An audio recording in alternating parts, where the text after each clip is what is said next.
Hey, so we'll look at interfaces. Now, anytime you plug a device into the computer, plug it into a port, okay, and there's an interface here. So when you plug in to the USB ports, that's a FireWire, okay, so some computers have that. Quite a lot of audio video equipment does, even if you plug this into your network interface card.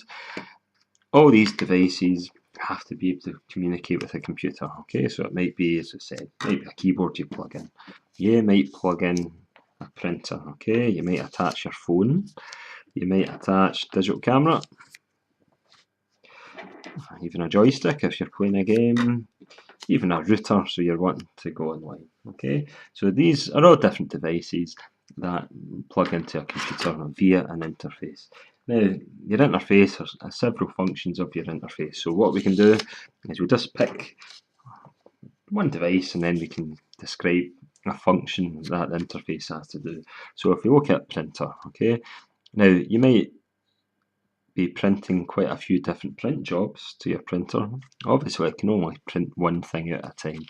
So your printer's interface can have something called a buffer, okay? So a buffer is just basically memory built into the interface, and that will temporarily hold data until it's required, in this case until the printer requires it to print out. Okay, so your buffer's also in a keyboard, so if you're typing in the keyboard, there's a wee buffer that will hold the keystrokes and send it to the computer. So that is why occasionally you'll find you might be typing in the keyboard and it takes a wee while for the letters and the numbers to appear on the screen because it's been fed into a buffer. Then when the processor's free to accept this data, then it then basically can output it to the screen. So that's one function of the interface. So that's a buffer. So piece of memory built into the interface. It will temporarily hold data, and once it's required, it will send it to the processor or to the device. Okay. So printer and a keyboard. That's an example of using that.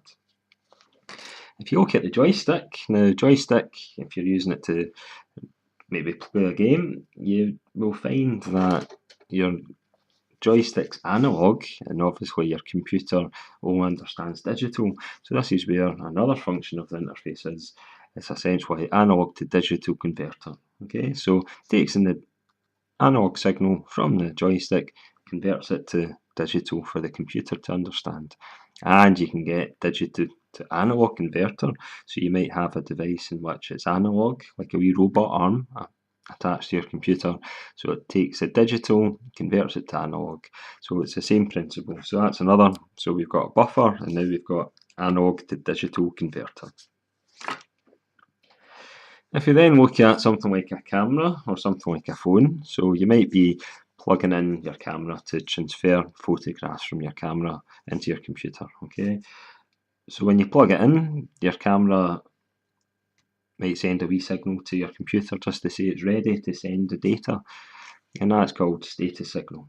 And your printer has that as well. So the printer might send a wee signal just to say paper's ran out or it's ready to print or it's low in toner, okay? So that's basically when the device is wet, the computer know it's on and it's ready, okay? So that's your status signal.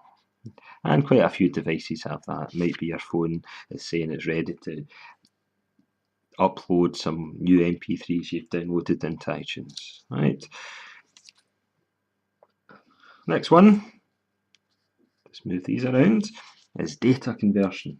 Okay, now a lot of these devices, you might have a camera in which you're plugging, attaching it using a USB cable, and you want to load up your images into memory so you can edit it. So here's a USB cable there.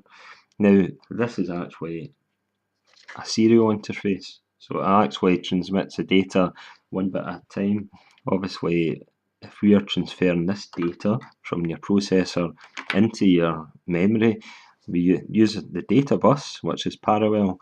So there needs to be a way of converting the serial transmission into parallel, and that is known as data conversion. So a lot of these devices that you use USB, well, that's serial, but the actual data bus that connects your memory to your processor, well, that's parallel. So that's data conversion is another thing.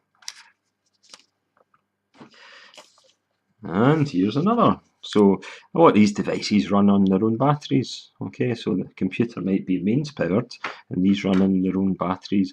And remember, ultimately, everything's saved as zeros and ones. So a computer might save a 1 as 12 volts and a 0 as 0 volts. A phone might save a 1 is 5 volts and a 0 is 0 volts. So these peripherals run at different voltages, okay, and there has to be a way of converting the voltages for the device to actually communicate with the peripheral, okay. And obviously, if you're plugging something into USB, quite a lot of the times the device you're plugging in is actually powered, okay. So obviously there is a small charge or small voltage from a USB port, so that's voltage conversion as well. And last but not least, if you look at the router, obviously use the router to connect your computer network onto the internet.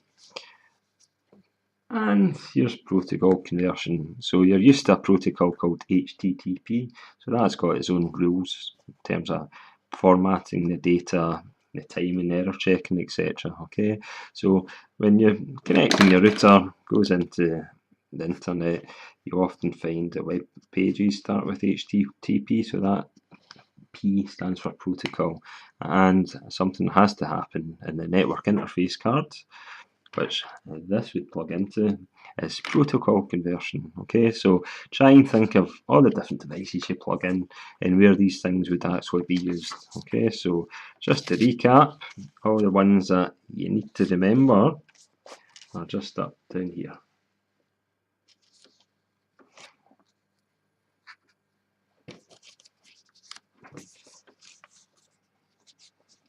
And hopefully that's been of some use to. So analog to digital conversion, protocol conversion, voltage conversion, data conversion, buffer, and signal status. So hopefully that's given you a wee bit more insight into interfaces. Okay.